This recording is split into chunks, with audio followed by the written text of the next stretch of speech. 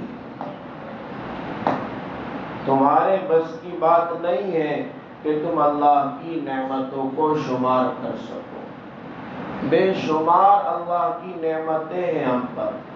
یہ رات دن کا بدلنا یہ بھی اللہ کی بڑی نعمت ہے۔ یہ دھوپ کا ہونا، ٹھنڈک کا ہونا، بارش کا ہونا، موسموں کا اپنے وقتوں پر آنا، یہ سب اللہ کی نعمتیں ہیں۔ یہاں تک کہ انسان اگر تو اپنے جسم پر نظر ڈالے تو تیرے پیشانی کے بالوں سے لے کر پاؤں کے ناخن تک ایک ایک عضو اور ایک ایک حصہ یہ اللہ کی بڑی نعمت ہے۔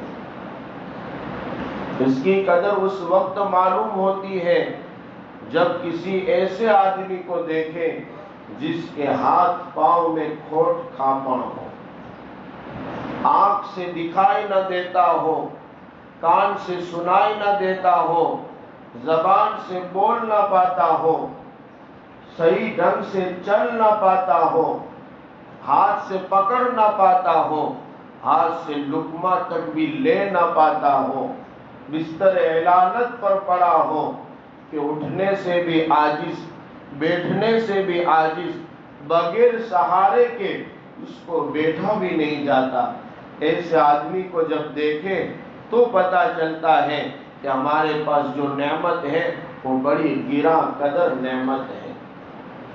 اس لیے رسول اللہ صلی اللہ علیہ وسلم نے ایک بہترین عمل بتلایا ہے۔ جب کسی بیمار کو ہم دیکھیں، کسی پریشان حال کو دیکھیں، کسی مصیبت زدہ کو دیکھیں، اور میں اس وقت تو کہتا ہوں کہ اگر 108 نکلتی ہوئی نظر آئے تو بھی آپ اس دعا کا معمول بنائیں، اللہ ان تمام مصیبتوں سے آپ کو حفاظت میں رکھے گا۔ الحمدللہ الذی عافانی مما ابتلاک بہ وفضلنی علی کثیر ممن خلق تفضیلا۔ یہ بہترین دعا ہے۔ جب کورونا وغیرہ خطرناک بیماریاں چل رہی تھی اس وقت میں نے یہ دعائیں چھاپی تھی اور آپ سے کافی دور ویراول رہ کر بھی میں نے آپ تک پہنچانے کی جو ہے کوشش سے کی تھی، اور الحمدللہ بھاؤ نگر ہی کے کئی ساتھیوں نے اس کو چھپوا کر آپ تک پہنچایا تھا۔ 4 بہترین دعائیں تھی۔ اس میں ایک دعا یہ بھی تھی جب کسی مریض کو دیکھے، کسی بیمار کو دیکھے، کسی پریشان حال کو دیکھے، کسی تکلیف زدہ آدمی کو دیکھے، اور اس وقت کے دور میں یہ ایمبولینسوں کا دوڑنا، آنا جانا، محلے میں گھسنا، یہ اس بات کی دلالت ہے کہ ہمارے محلے میں ضرور کوئی بیمار پڑ گیا ہے، یا کوئی حادثہ پیش آیا ہے، یا کوئی مصیبت کا مارا کوئی ہے۔ اچانک ایمبولینس کا آنا، 108 کا آنا، یہ اس بات کی دلالت کرتا ہے، لہذا اسے دیکھ کر بھی آپ یہ دعا پڑھ لیں، الحمدللہ الذی عافانی مما ابتلاک بہ۔ سمجھے؟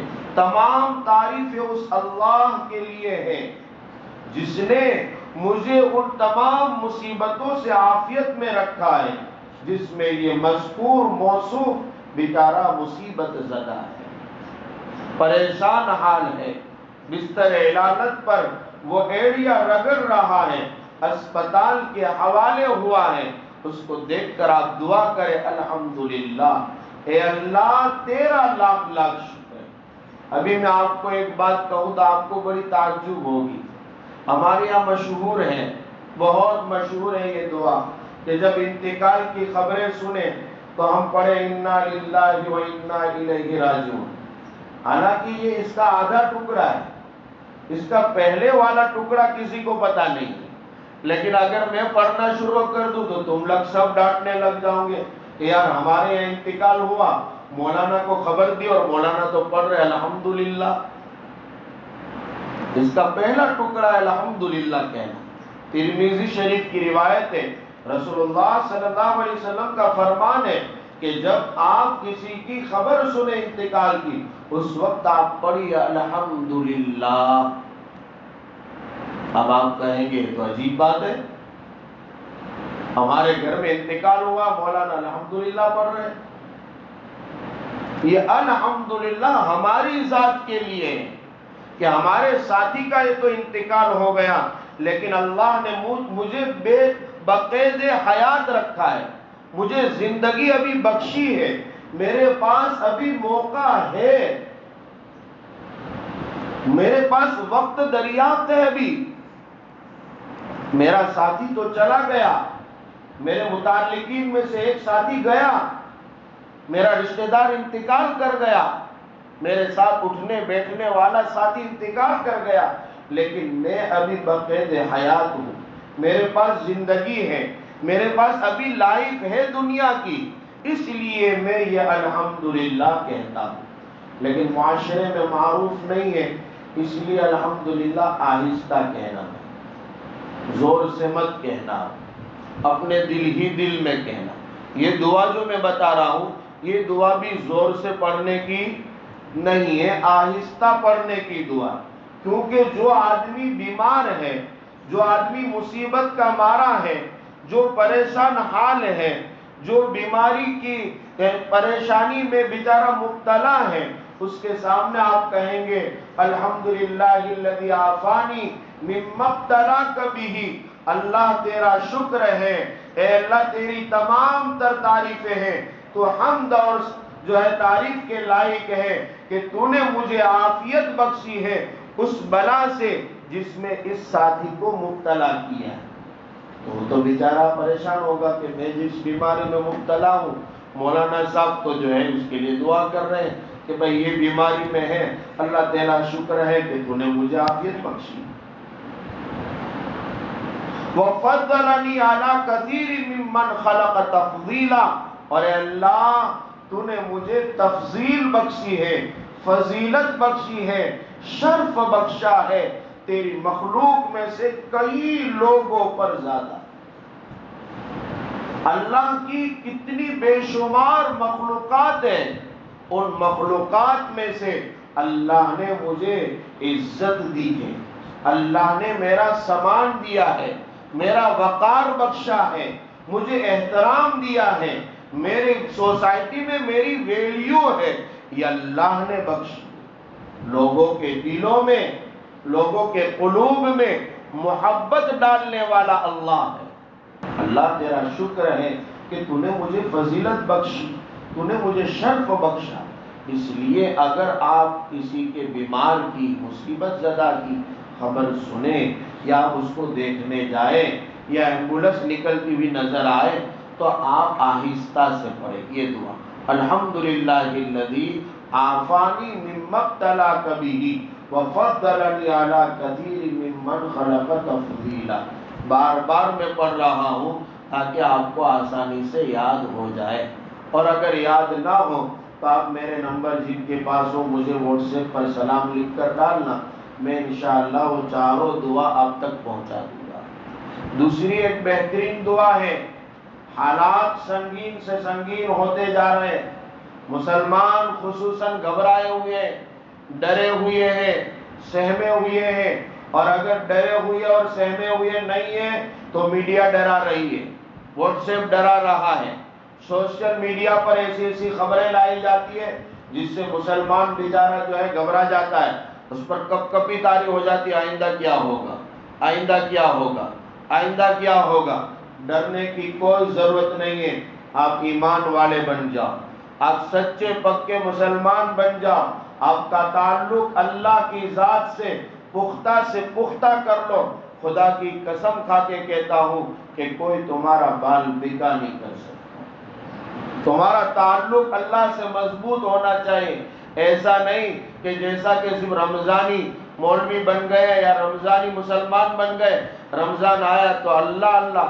ابھی میں قرآن کا جو پارہ پڑھ رہا تھا وہ 11واں پارہ ہی میرے ہاتھ میں تھا، تو 11ویں پارے میں اللہ تبارک و تعالیٰ نے سورہ یونس میں یہ منظر کھینچا ہے کہ جب آدمی پر مصیبت آتی ہے اور جب حالات کے جو ہے پہاڑ منڈلاتے ہیں اور چاروں سمت سے آدمی گر جاتا ہے، ایک منظر تو اللہ نے جو ہے مشرکین مکہ کا کھینچا ہے کہ جب وہ سمندر پر سوار ہوتے ہیں اور جب وہ سمندر پر کشتیوں میں ہوتے ہیں اور کشتیوں میں دور دراز پہنچ جاتے ہیں اور ایک دم خوش و خرم ہیں، بڑی مستی میں ہیں، موج مستی کر رہے، اچانک سے بھنور بننے لگتی ہے اور ہوائیں چلنے لگتی ہے، تیز و تند ہوائیں آنے لگتی ہیں۔ اب یہ انسان گھبرائے ہوئے ہیں، یہ مشرکین مکہ گھبرائے ہوئے ہیں، اس وقت اب چاروں سمت سے گر چکے ہیں کہ اگر کشتی ادھر الٹ گئی تو ادھر ہم پلٹ جائیں گے، ادھر الٹ گئی تو ادھر پلٹ جائیں گے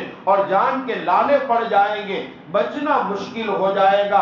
ایسے وقت میں وہ اللہ اللہ کی ضرب لگاتے ہیں، جو 360 کو پوجنے والے ہیں، وہ ایسے وقت میں اللہ کو پکارتے ہیں اور اللہ سے کہتے ہیں اے اللہ اگر تو نے ہمیں بچا لیا ہم تیرے خالص بندے ہو جائیں گے، ہم تیرے مخلص ہو جائیں گے، ہم تیری توحید کے ماننے والے ہو جائیں گے، ہم تیرے ہی حکم پر چلنے والے ہو جائیں گے، اے اللہ تو ہمیں بچا لے۔ جب اللہ بچا لیتا ہے اور وہ کشتی جو ہے کنارے پر پہنچ جاتی ہے اور بھنور سے بچ کر نکل جاتی ہے اور سکون ہو جاتا ہے، تیز و تند ہوائیں بند ہو جاتی ہے اور انسان کنارے پر پہنچ کر کشتی سے باہر قدم رکھ دیتا ہے تو پھر جیسا تھا ویسا بن جاتا ہے۔ پھر اپنے علاقے میں آ کر اللہ کو بھول کر 360 کی پوجا شروع کر دیتا ہے۔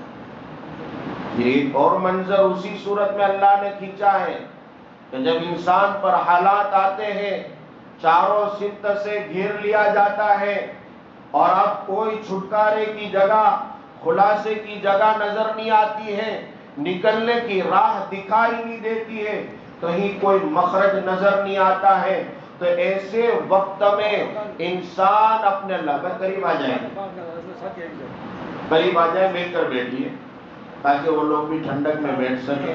اب ادھر لگ جائے دیوار سے، حاجی صاحب ادھر لگ جاؤ، ادھر آ جائے دیوار سے لگ جاؤ۔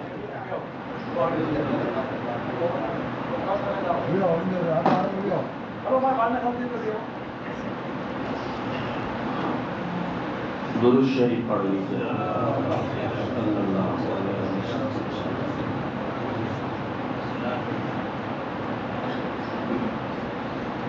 دوسرا ایک منظر رب نے کھینچا ہے کہ انسان جب پھنس جاتا ہے، حالات میں آ جاتا ہے، پریشانی میں مبتلا ہو جاتا ہے، جیسے آج کل لوگوں میں لون کا بڑا جو ہے دور چل رہا ہے، جو آئے وہ بس چھوٹا سا کاروبار ہے اس کو بڑا کرنا ہے اور لون لے رہا ہے، مکان جھوپڑی جیسے ہیں اس میں اب سکون نہیں، دوسروں کے محل دیکھ کر وہ خود بھی لون لے کر بڑے بڑی عمارتیں بنا رہا ہے، اور پھر جب وقت آتا ہے بینک والوں کو چکانے کا اب ہاتھ میں کچھ نہیں ہے، مکان بھی چھین لیا جاتا ہے۔ اللہ کے واسطے ایسی حرکتوں سے بچو، لون کے کاروبار سے بچو، سود کے ویپار سے بچو، سود کی گواہی دینا بھی منع ہے، سود جو دیتا ہے اس کا راستہ بتلانا بھی گناہ ہے۔ دیکھیے مسلمان کہاں تک پہنچے ہوئے، کل ہی ایک ساتھی مجھے پوچھنے لگے کہ مولانا میں یہ سولار کا کام کرتا ہوں، جو لائٹ والا سولار آتا ہے نا اس کا، اب اس میں لون کے اوپر بھی کام چلتا ہے، تو میں تو سیدھا میرا کام ہے صرف سولار بیچنے کا اور اس کے گراہک کو سمجھانے کا، یہ میرا کام ہے، لیکن جب ان کے پاس پورا پیسہ نہیں ہوتا ہے تو میں ادھر انگلی کرتا ہوں کہ وہاں چلے جائیے وہ لون دے گا آپ کو، کہ یہ میرا کرنا درست ہے؟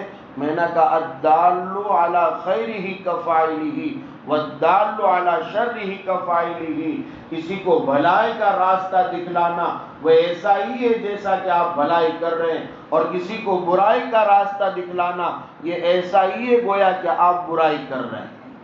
کسی کو سود کی طرف آپ انگلی اٹھا کر بتا رہے ہیں کہ وہاں چلے جائیے، وہ جناب آپ کو لون کی تمام باتیں سمجھا دے گا اور وہ بتلا دے گا۔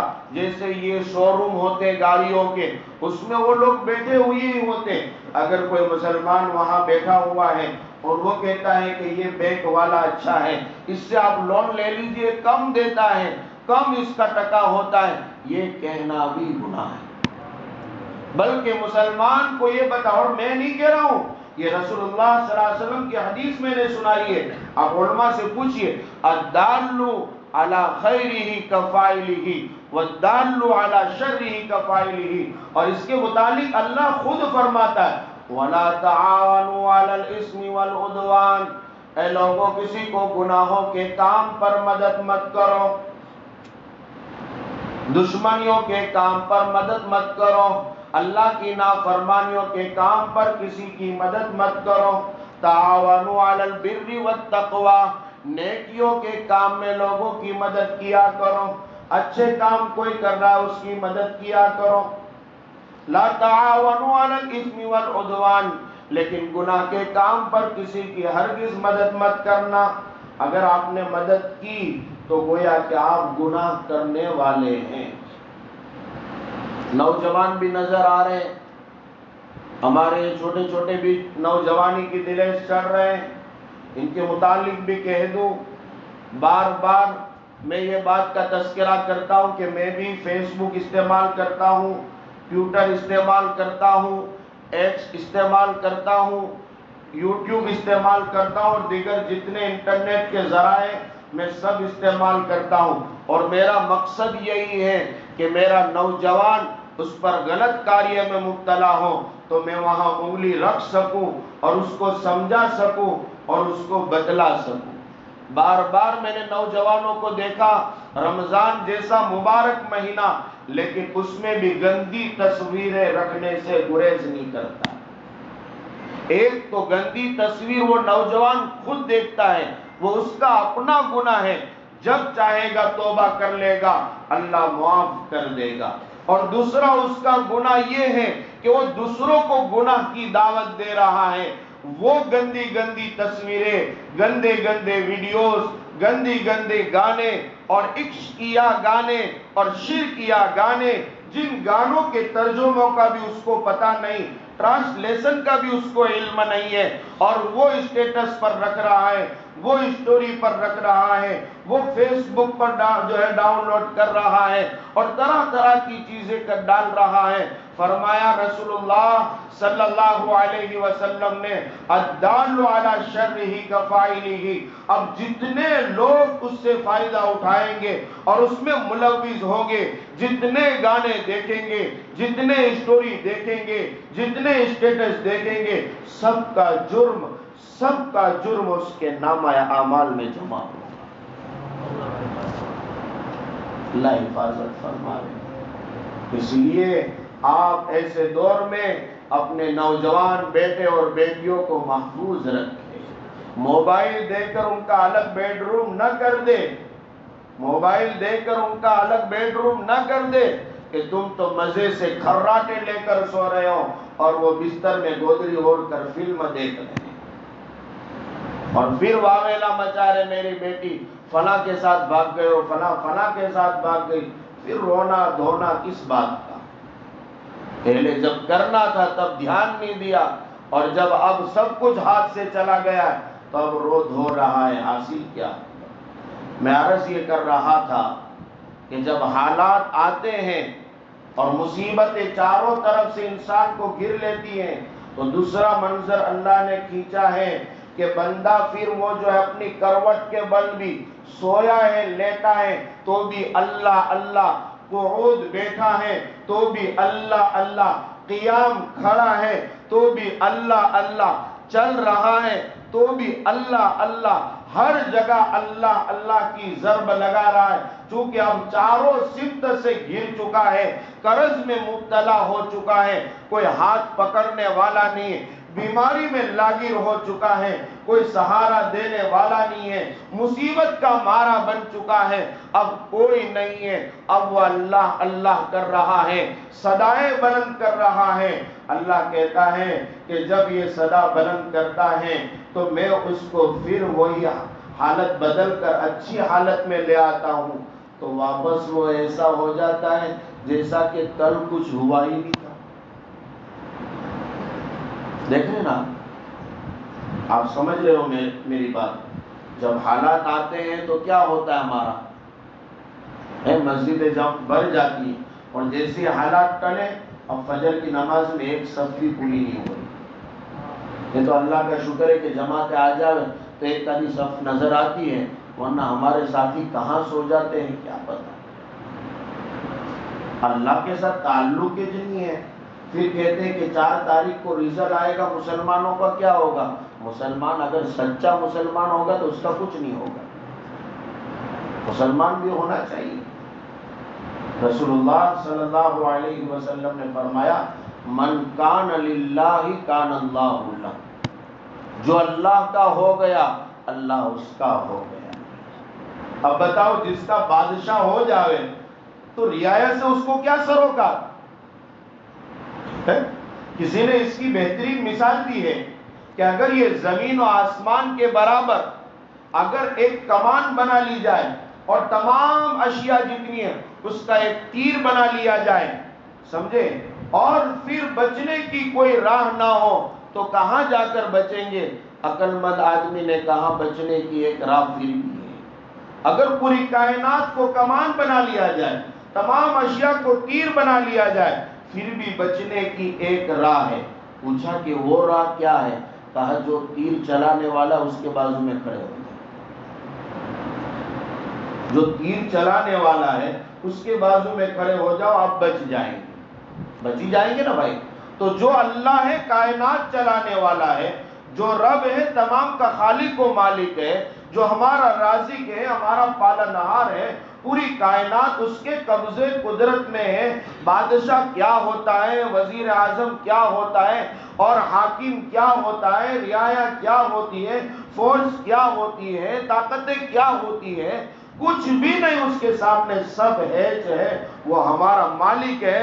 جب ہم جماعتوں میں جاتے تو یہی بات کہتے ہیں کہ کرنے دھرنے والی ذات اللہ ہی کی ہے، وہ جو چاہتا ہے کرتا ہے، کن فیکن کا مالک ہے۔ اس نے کہہ دیا تو آسمان بغیر جو ہے ستون کے اور بغیر دیواروں کے آسمان بن گیا۔ اس نے کہہ دیا کن تو سمندر لے لہانے لگ گئے۔ اس نے کہہ دیا کن تو درخت جو ہے ہریالے کھڑے ہو گئے۔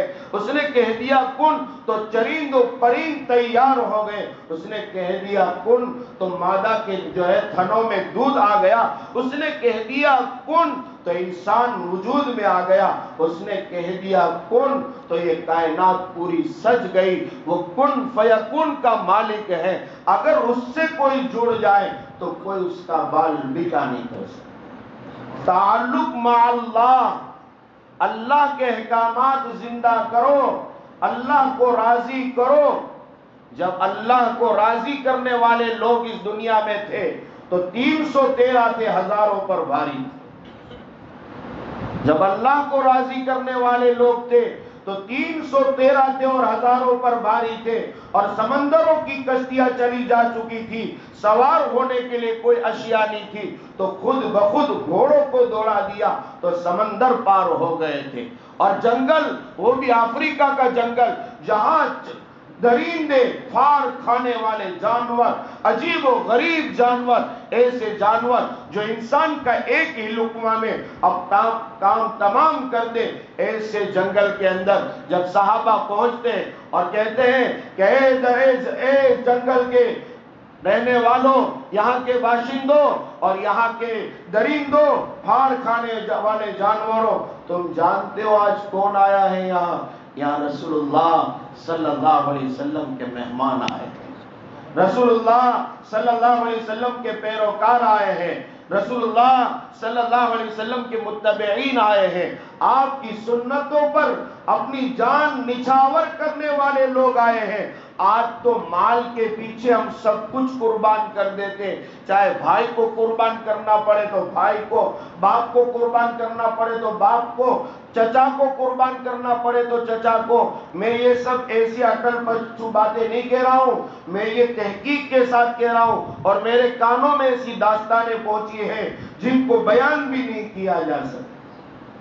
سب کے بھتیجوں نے اپنے چچا کا جو ہے گلا گھونٹ کر مار دیا ہے، اس وجہ سے کہ باپ مر چکا ہے، اب یہ جائیداد پر چچا جو حاوی ہے، جب تک چچا یہاں کا کاٹا ہے تب تک ہمارا کچھ چلے گا نہیں، اس کو راستے سے ہٹاؤ۔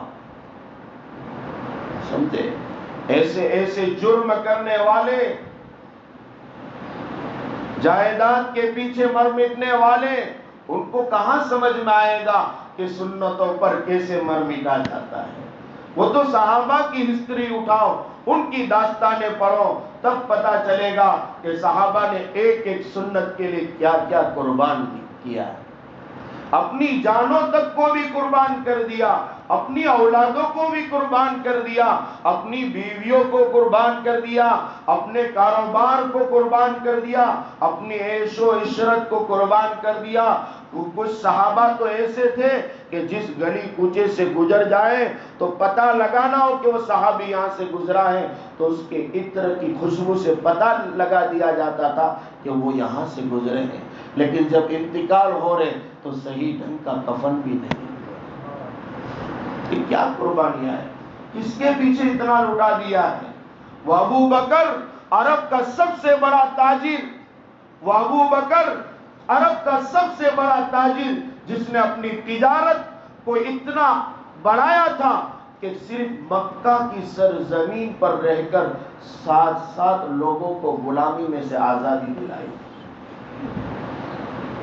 لیکن جب ابو بکر کے لباس پر ایک وقت نظر پڑی رسول اللہ صلی اللہ علیہ وسلم کی، تو بالکل ٹاٹ کا لباس تھا، اور جب نظر اٹھائی تو وہ تمام لباس فرشتے بھی پہنے ہوئے نظر آ رہے تھے کہ آج ابو بکر کے جسم پر پہننے کا صحیح ڈھنگ کا کپڑا نہیں، وہ اتنا بڑا تاجر، لیکن رسول اللہ صلی اللہ علیہ وسلم کے قدموں میں اور آپ کے حکم پر اپنا تمام مال نچھاور کر دیا، سب ختم کر دیا، آنکھوں سے دکھائی نہیں دیتا تھا تو دیواروں کو سمیٹتے ہوئے اور ہاتھ لگاتے لگاتے دیکھتے جا رہے تھے کہ گھر میں کوئی گھاس پھوس تو نہیں رہ گئی جو رسول اللہ صلی اللہ علیہ وسلم کی خدمت میں پیش نہ۔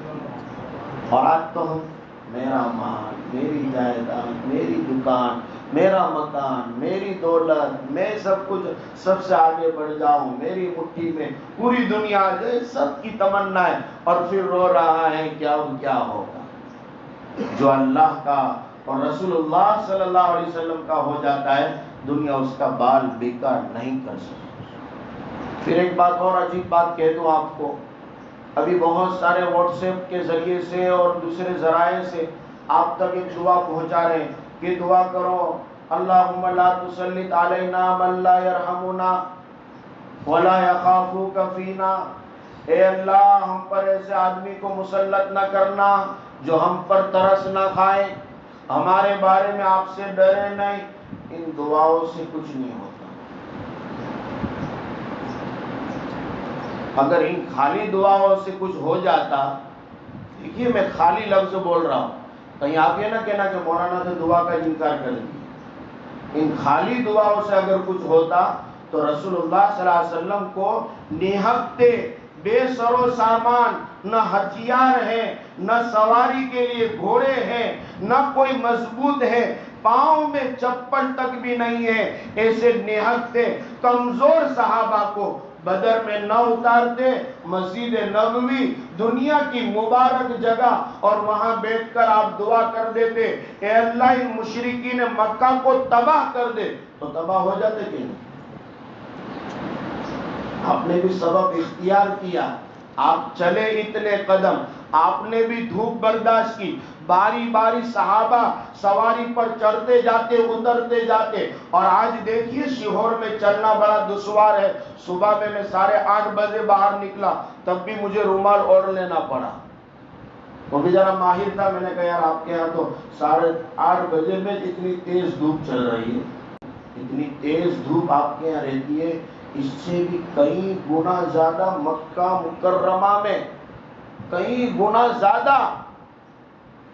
آج ایئر کنڈیشن ہے وہاں تو بھی حجاج پریشان ہیں، اور اس وقت کی تپتی ہوئی وادی، سنگ لاخ وادی، اور اس میں صحابہ جو تپتی ہوئی زمین پر چلے ہوں گے اور دوڑ دھوپ کی ہوگی اور وہ گرمی برداشت کی ہوگی، وہ چلے نا، انہوں نے قدم بڑھائے نا، وہ آگے نکلے نا، پھر جا کے رسول اللہ صلی اللہ علیہ وسلم 313 کو وادی میں اتارتے ہیں، جس وادی کا نام بدر ہے، اور پھر آپ چوٹی پر چڑھتے ہیں۔ ابو بکر سایہ کیے ہوئے، آپ حدیث کی کتابوں میں دیکھ لیجئے، سیرت کی کتابوں کو پڑھ لیجئے، حضرت ابو بکر سایہ کیے ہوئے، یہ سایہ اس بات کی دلالت ہے کہ اس وقت تیز دھوپ تھی، رمضان کا مبارک مہینہ تھا، اور 17واں روزہ تھا، لوگ صحابہ روزے سے تھے، ایسی دقت آمیز ایام میں مدینہ میں بیٹھ کر دعا کر لیتے، کام ہو جاتا،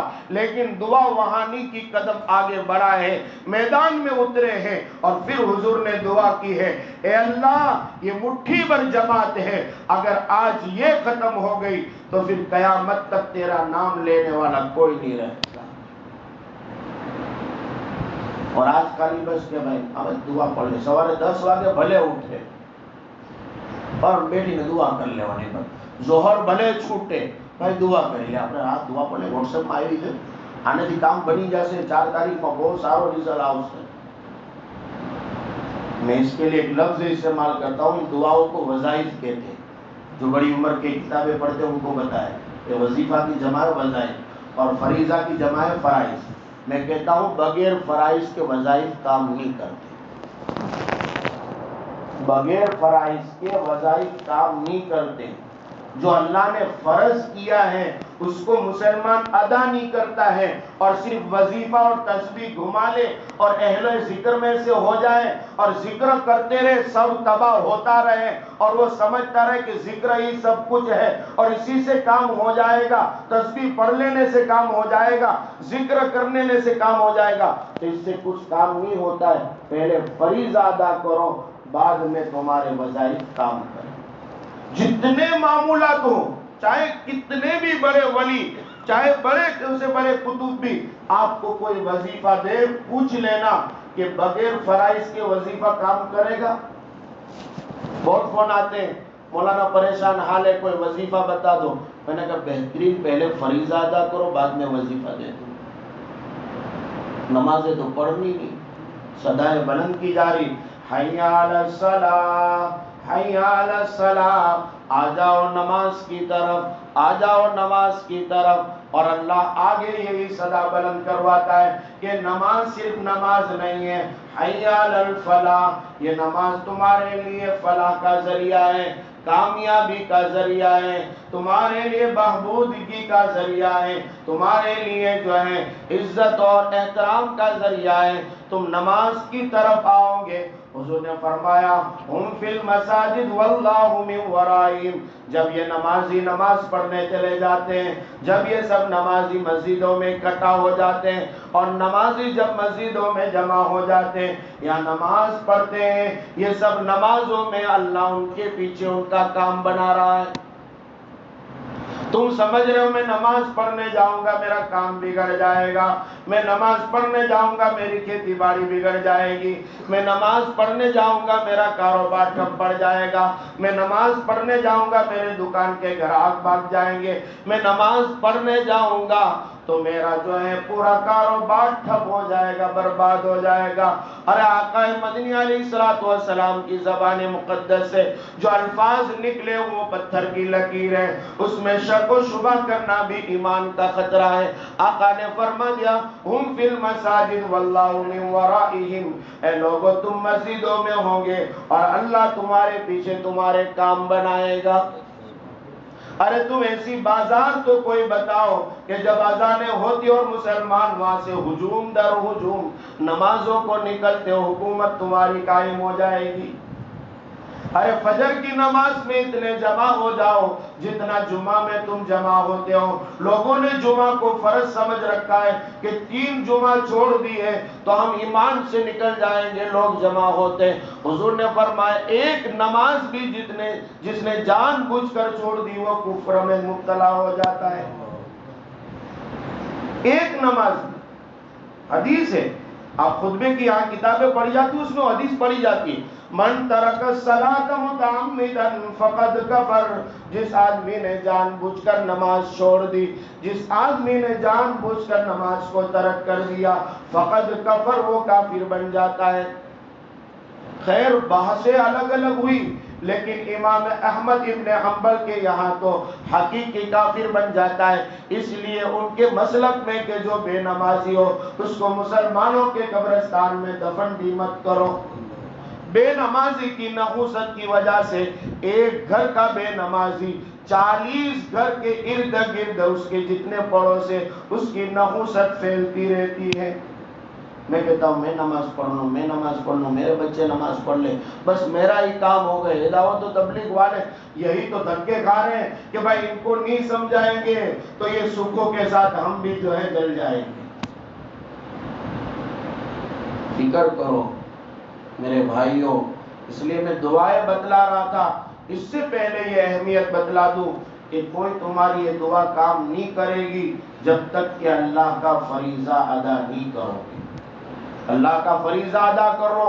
اللہ نے جو احکامات فرض کیے، ابھی حج کے ایام چل رہے ہیں، کتنے ہی مالدار ایسے ہیں جن پر حج فرض ہے اور وہ بہانے بنائے ہوئے ہیں۔ حضور اکرم علیہ السلام نے فرمایا جس پر حج فرض ہو گیا اگر وہ حج نہیں کرتا ہے تو چاہے وہ یہودی ہو کر مرے، چاہے وہ نصرانی بن کر مرے، ہمیں اس کی کوئی پرواہ نہیں، اس سے ہمارا کوئی سروکار نہیں۔ یہ کون کہہ رہے ہیں؟ وہ رحمت للعالمین کہہ رہے ہیں کہ جن کی فکر جانوروں تک بھی پہنچی ہوئی تھی، ایک ایک مخلوق کی فکر کرنے والے، کہ کوئی جانور بھی پیاسا مر جائے تو رسول اللہ صلی اللہ علیہ وسلم کو اس کی فکر لگتی تھی۔ ہرن جیسے جانور بھی رسول اللہ صلی اللہ علیہ وسلم سے باتیں کرتے تھے، اونٹ جیسا جانور بھی رسول اللہ صلی اللہ علیہ وسلم کے دربار میں شکایت کرتا تھا۔ ایسے پیغمبر جو جانوروں تک کی فریاد کو سنتے ہوں اور ان کی فریادوں کو پہنچتے ہوں، وہ رسول اللہ صلی اللہ علیہ وسلم ہم سے بے سر و سامانی کا ارادہ کریں، دور ہو جاؤ، کچھ نہیں، آپ کا ہم سے کوئی سروکار نہیں۔ اب بتاؤ باپ منہ پھیر لے، تم کو گھر میں اچھا لگے گا؟ اور بڑی عمر کے گھر میں بیوی ہے، سب کے گھر میں، جس کی بیوی منہ چڑھا کر بیٹھے اچھا لگے گا؟ بیوی کو تعریف ہی رسول اللہ صلی اللہ علیہ وسلم نے فرمائی کہ جب اسے دیکھو تو تمہیں خوش کر دے، جب تم اسے دیکھو تو خوش کر دے، لیکن بیوی منہ چڑھا کے بیٹھی وہ تو دل لگتا ہے۔ اور یہاں ناراض کون بیٹھے ہیں؟ کائنات کے سردار، کائنات کے سردار جن کے صدقے میں پوری کائنات سجائی گئی ہے، وہ پیغمبر صلی اللہ علیہ وسلم، جن کے دستے مبارک سے جام کوثر نصیب ہوگا، جن کے یہاں دھکے مارے جائیں گے، صحابہ کرام وہاں موجود ہوں گے، بڑی بڑی قربانیاں دینے والے وہاں موجود ہوں گے، اور وہاں کسی ایک مسلمان کو دھکا مارا جا رہا ہوگا۔ اللہ ایسے بد نصیبوں میں ہمیں نہ بنائے۔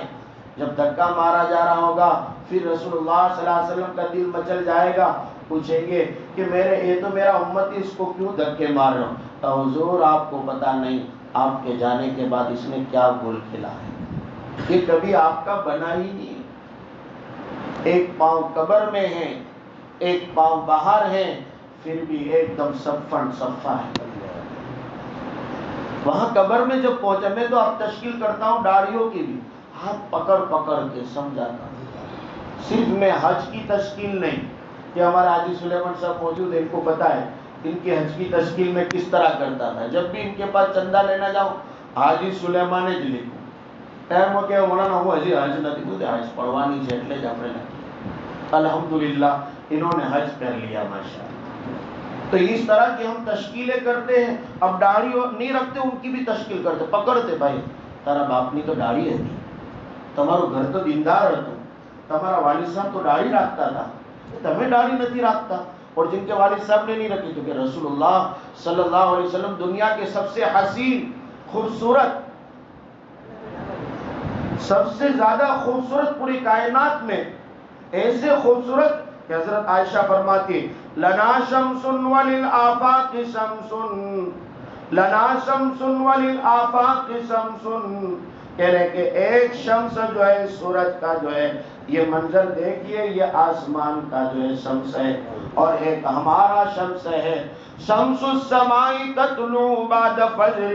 لیکن عجیب حال ہے کہ یہ جو آسمان کا سورج ہے یہ تو فجر کے بعد طلوع ہوتا ہے. وشمسی تطلع بعد العشاء، اور میرا سورج تو اس وقت طلوع ہوتا ہے جب اندھیرا چھا جاتا ہے، رات پڑ جاتی ہے، رات کالی چادر تان لیتی ہے، اور جب کچھ نظر نہیں آتا میرا پیغمبر آ جائے تو روشنی ہی روشنی ہو جاتی ہے. شمس السماء تطلع بعد فجر وشمس تطلع بعد العشاء، کہہ رہے کہ یہ سورج تو جو آسمان کا سورج ہے یہ فجر بعد طلوع ہوتا ہے، اور عائشہ کہتی ہے کہ میرا سورج ہے وہ رات کو طلوع ہوتا ہے. اگر عائشہ کی سوئی گم ہو جائے، عائشہ تلاش نہیں کرتی ہے، ہاتھ پر ہاتھ دھرے بیٹھی ہوئی ہے، سہیلیاں پوچھتی ہے عائشہ تمہاری سوئی غائب ہو گئی تلاش کیوں نہیں کرتی؟ کہ میں اپنے آقا کا انتظار کرتی ہوں، جب آ جائیں گے تو خود بخود میری سوئی نظر آ جائے گی. حضرت ابو ہریرہ رضی اللہ عنہ فرماتے ہیں کہ میرے آقا اس طرح خوبصورت تھے کہ گویا کہ آپ کے چہرے کے اوپر سورج گم رہا ہو. جس طرح اگر کسی کے چہرے پر فوکس لائٹ لگا دی جائے وہ کتنا چمکتا نظر آتا ہے. یہی نہیں کسی کو یہ الٹی لائٹ لگائے، کالے کلوٹے ہو، میک اپ لگا کر، یہ سرکس وغیرہ میں جو لڑکیاں کام کرتی ہیں ایک دم کالی کلوٹی ہوتی ہے، لیکن جب سرکس میں کھڑی ہوئے اور وہاں کرتب دکھائیں تو یہ تو پری سے بھی زیادہ خوبصورت نظر آئے. تو لائٹوں کا کمال دیکھیے، کالے کلوٹے بھی نظر آئے تو خوبصورت نظر آتے ہیں. یہاں دیکھیے حضرت ابو ہریرہ فرماتے ہیں کہ میرے آقا کی خوبصورتی کا یہ عالم تھا کہ گویا کے چہرے کے اندر سورج گھوم رہا ہو. حضرت جابر رضی اللہ عنہ فرماتے ہیں کہ ایک مرتبہ ایک دم چاندنی رات تھی، 14ویں رات ایک دم چمکتی نظر آتی ہے، بغیر لائٹ کے بھی دنیا کے اندر روشنی نظر آتی ہے. اور اس رات میں ایک چادر اوڑے ہوئے میرے آقا بیٹھے ہوئے تھے. کبھی جابر چاند کو دیکھ رہے، کبھی آقا کے رخسار کو دیکھ رہے، کبھی چاند کے اوپر نظر، کبھی آقا پہ نظر، کبھی ادھر کبھی ادھر. حضور نے پوچھا جابر کیا بات ہے؟ کہا حضور میں دیکھ رہا ہوں ایک طرف چاند چمک رہا ہے، ایک طرف آپ کا رخسار، آپ کا خوبصورت چہرہ چمک رہا ہے. میں فیصلہ کر نہیں پا رہا ہوں کہ اس میں خوبصورت کس کو کہوں، زیادہ حسن و جمال والا کس کو کہوں. حضور نے فرمایا جابر بتاؤ تمہارا فیصلہ کیا ہے؟ تو جابر کہنے لگے، عرض کرنے لگے یا رسول اللہ صلی اللہ علیہ وسلم میرا فیصلہ ہے کہ چاند بھی آپ کی خوبصورتی کے سامنے پھیکا ہے. حضرت حسان وہ صحابی رسول ہیں کہ جن کو حضور اکرم علیہ السلام خود منبر پر بٹھاتے تھے اور حضور نیچے بیٹھتے تھے. جو حضور کی تعریف کرے جانو اس کا مقام کتنا اونچا ہوتا ہے. ارے رات دن میں کبھی تو حضور کو یاد کر لیا کرو، اپنے آقا پر درود پڑھ لیا کرو، اپنے آقا کا تذکرہ کر لیا کرو. ایک جو ہے شاعر کہتا ہے محمد ذکرہ فرد علی الامم، محمد ذکرہ فرد علی الامم، محمد ذکرہ روح لانفسہ. کہ محمد وہ مقام والے ہیں کہیے صلی اللہ علیہ وسلم۔ محمد صلی اللہ علیہ وسلم وہ مقام والے ہیں، وہ رتبے والے ہیں، وہ درجے والے ہیں کہ آپ کا ذکر کرنا پوری امت پر فرض ہے۔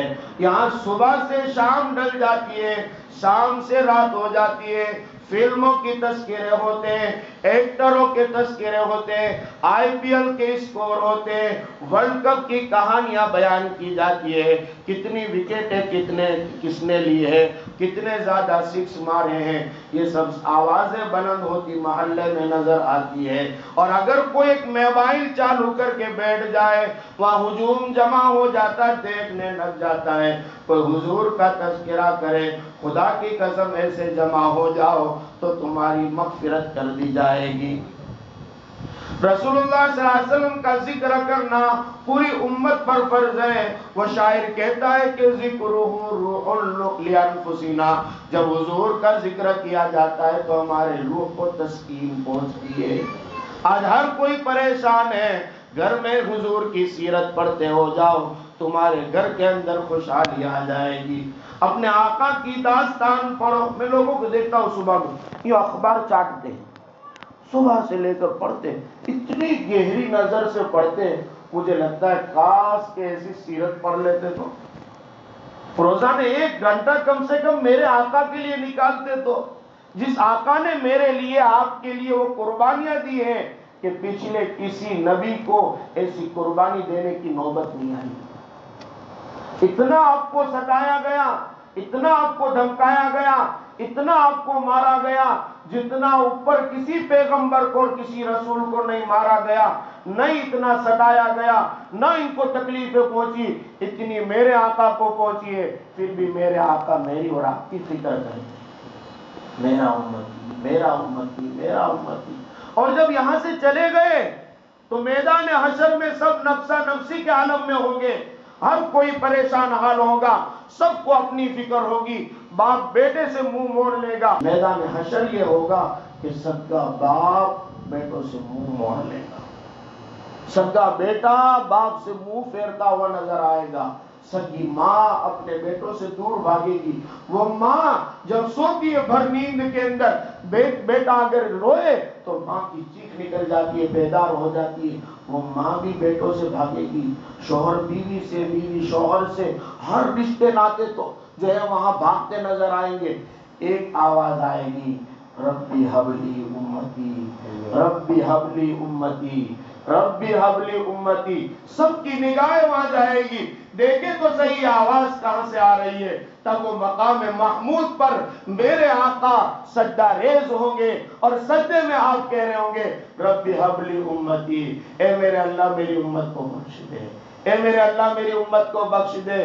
وہ پیغمبر صلی اللہ علیہ وسلم سب کچھ ہمیں دے کر گئے اور وہاں جا کر بھی ہمیں یاد کرتے ہیں، ہم دن میں 1 مرتبہ بھی تذکرہ نہیں کرتے۔ آپ کا تذکرہ کیجئے، کریں گے انشاءاللہ۔ سیرت کو پڑھ لیجئے، سیرت کو پڑھو۔ کون پڑھے گا؟ پڑھیں گے سب؟ ہاتھ اٹھاؤ۔ انشاءاللہ اس سال میں سیرت کو پڑھ کے رہوں گا۔ اگر پڑھنا نہیں آتا ہے، گجراتی میں سیرت سرکار مدینہ گجراتی میں مشہور کتاب ہے، اور یا سیرت سرکار مدینہ بہترین کتاب ہے، گجراتی میں لکھی ہوئی۔ اور اگر گجراتی بھی پڑھنے نہیں آتا ہے تو اب ہمارے بچے اور بچیاں ایسے ان پڑھ نہیں ہیں، ان کو بٹھا کر کہو بیٹا تم پڑھو میں سنوں، جو آقا کی سیرت سنے اس کے بھی پیارے کے پیارے ہو جاتے۔ تو حضور نے یہاں بٹھایا حسان کو، اے حسان یہ مشرکین مکہ میری ہجو کر رہے ہیں، میری برائی کر رہے ہیں، آپ ان کا جواب دیجئے۔ ارے حضور اکرم علیہ السلام کو آپ مخاطب کر کے کہتے ہیں کہ آقا آپ کی برائی کرنے والوں پر ان کا آسمان کی طرف تھوک پھینکا ہوا خود ان کے چہرے پڑتا ہے، آپ تو اجمل منک لم تر قط عینی، اے میرے آقا آپ تو وہ ہیں کہ آج تک آپ جیسا حسین کسی نے دیکھا نہیں ہے۔ اجمل منک لم تر قط عینی، اے میرے آقا آپ تو وہ ہیں کہ آپ جیسا حسین کسی نے دیکھا نہیں ہے، میری آنکھ کو نظر آیا نہیں ہے، نہ مشرق میں ایسا کوئی ہے، نہ مغرب میں ایسا کوئی ہے، نہ شمال میں ہے، نہ جنوب میں ہے، نہ آدم سے لے کر عیسیٰ تک علیہ السلام میں کوئی آپ جیسا نظر آتا ہے۔ آپ تو سب سے زیادہ خوبصورت ہے، اور کیسے خوبصورت نہ ہو، احسن منک لم تلد النساء، آپ تو اتنے حسین ہیں کہ کسی ماں نے ایسا حسین جنا ہی نہیں۔ خلقت مبرأ من کل عیب، اے میرے آقا، یہ آپ کی ہی جو بیان کر رہے ہیں، آپ کی برائیاں کر رہے ہیں۔ کتنے بھی آدمی اچھے ہو، پیچھے پڑھنے والے لوگ ہوتے ہیں، خصوصاً میں جماعت یہ والے جو سماج والوں کی نظر کرتا ہوں، آپ خدمت کرتے رہیے، اللہ کے لیے کرتے رہیے، کام کرتے رہیے، مسجدوں کے ٹرسٹی ذمہ دار ہیں، ان کی یہ بات نظر کرتا ہوں، آپ اچھا کام کر رہے ہیں، اللہ کے لیے کرتے رہیے۔ دنیا چاہے تمہیں کتنا بھی برا بھلا کہیں، اچھے اچھے لوگوں کو لوگوں نے برا بھلا کہا ہے۔ اور میں مسجد کی بات کروں تو مسجد مکہ کے بعد، بیت اللہ کے بعد اگر سب سے مبارک کوئی مسجد ہے تو وہ مسجد نبوی ہے۔ مسجد نبوی کی تعمیر کرنے والوں کو بھی لوگوں نے اچھا نہیں کیا ہے، اور وہ بھی کون؟ حضرت عثمان غنی رضی اللہ عنہ، جن کو حضور نے ذو النورین کہا، دو نور والے، دو اپنی لخت جگر جن کے نکاح میں دی، اور دونوں حضور کی موجودگی میں انتقال کر گئی۔ پھر حضرت عثمان کو مغموم اور محزون مسجد میں دیکھا، رو رہے ہیں، آپ کا چہرہ پڑا ہوا ہے۔ پوچھا عثمان کیا بات ہے؟ حضور دو بیٹیاں میرے گھر میں آئی، اب آپ سے دامادی کا رشتہ ختم ہو گیا، اس بات پر میں غم کر رہا۔ حضور نے فرمایا عثمان اگر ایک بات دیکھے میں بیٹیاں دیتا جاتا، اگر میری 40 بیٹیاں ہوتی تو بھی میں تیرے نکاح میں دیتا چلا جاتا۔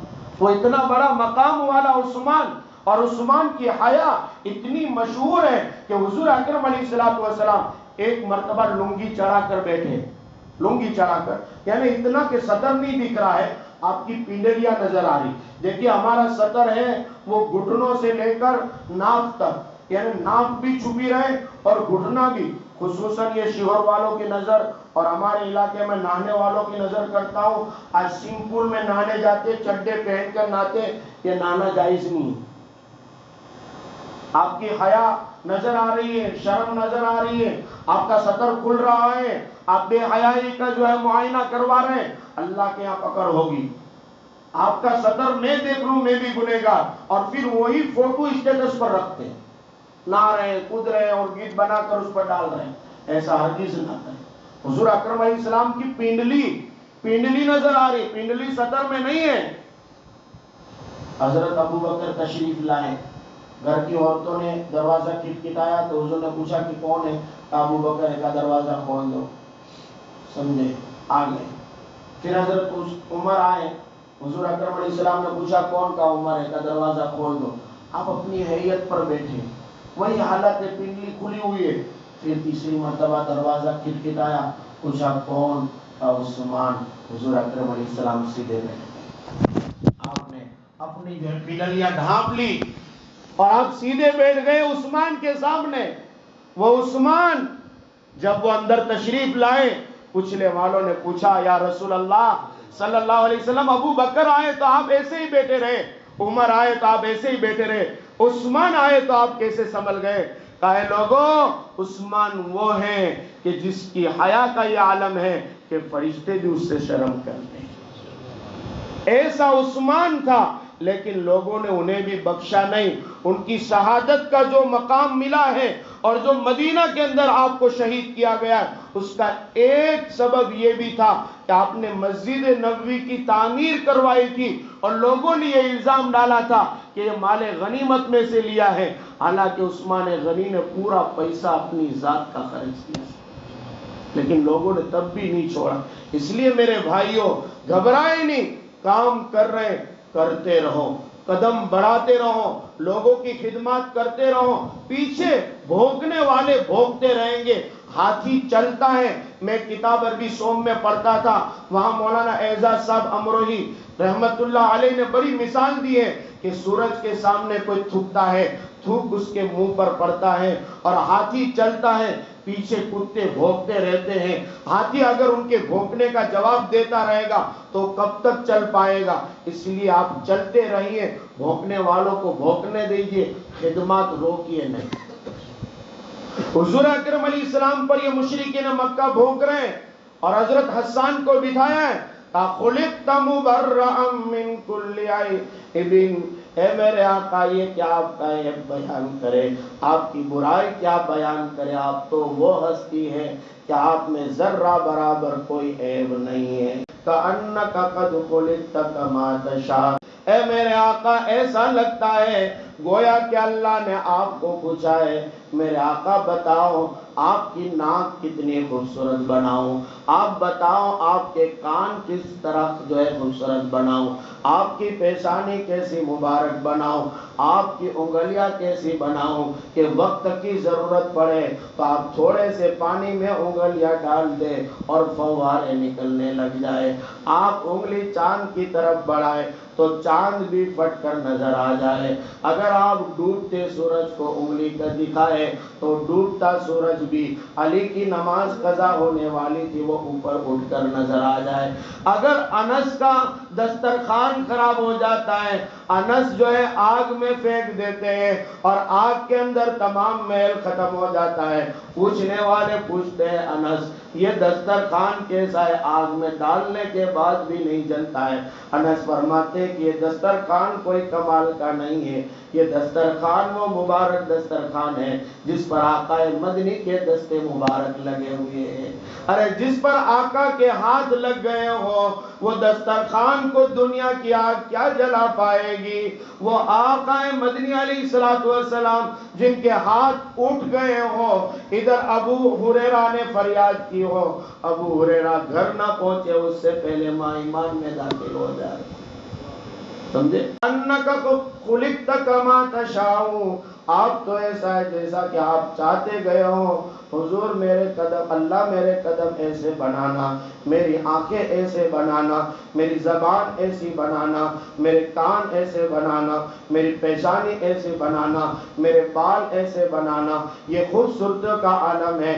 کأنک قد خلقت کما تشاء، جیسا کہ آپ چاہتے گئے اور اللہ بناتا گیا ہو.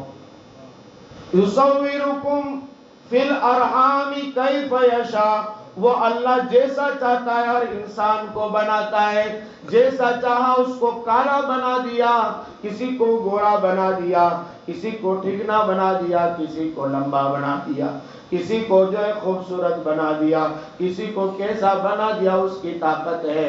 لیکن وہ پیغمبر صلی اللہ علیہ وسلم کی باری آئی تو اللہ خود پوچھتے میرے آقا بتاؤ تمہیں میں کیسا بناؤں. کما تشاء، آپ چاہتے جاؤ میں بناتا جاؤں گا. آپ کے رخسار کو کوئی دیکھ لے گا تو ایمان میں داخل ہو جائے گا. آپ کی آواز کوئی سن لے گا، وہ کان میں روئی ٹھوسنے والا، وہ مشرکین مکہ کے چڑھاوے میں آنے والا، وہ باہر سے آیا ہوا ہے کہ کوئی محمد صلی اللہ علیہ وسلم کی باتیں مت سننا. اس نے بھی کان میں روئی ٹھوس لی. وہ جو ہے جب طواف کرنے لگا ایک جگہ دیکھا ہے خوبصورت آدمی، حسن و جمال کا پیکر آدمی، کچھ پڑھ رہا ہے، کچھ لوگ اس کے پاس سے کھڑے ہیں اور کچھ لوگ دھکے مار رہے ہیں. اس نے سوچا کہ میں بھی تو بہت عقل مند آدمی ہوں، میں سچ اور جھوٹ کو پرکھنے والا ہوں، حق اور باطل کو جاننے والا ہوں، میں سفید اور کالے کو پہچاننے والا ہوں، رات اور دین کو سمجھنے والا ہوں. کان کی روئی وہ ٹھوسی ہوئی نکالی کیا تھی، آقا کی زبان کے الفاظ کان میں پڑے، کہا آپ کا ہاتھ بڑھائیے مجھے ایمان میں داخل فرما لیجیے. میرے بھائیو، تو وہ آقا مدنی علیہ السلام ہمارے لیے کتنا کر کے گئے ہیں، ہمیں آپ کے پیچھے کیا کرنا چاہیے. سیرت کو پڑھیں گے بھائی، صحیح میں وعدہ کر رہے ہیں، پڑھیں گے نا انشاءاللہ.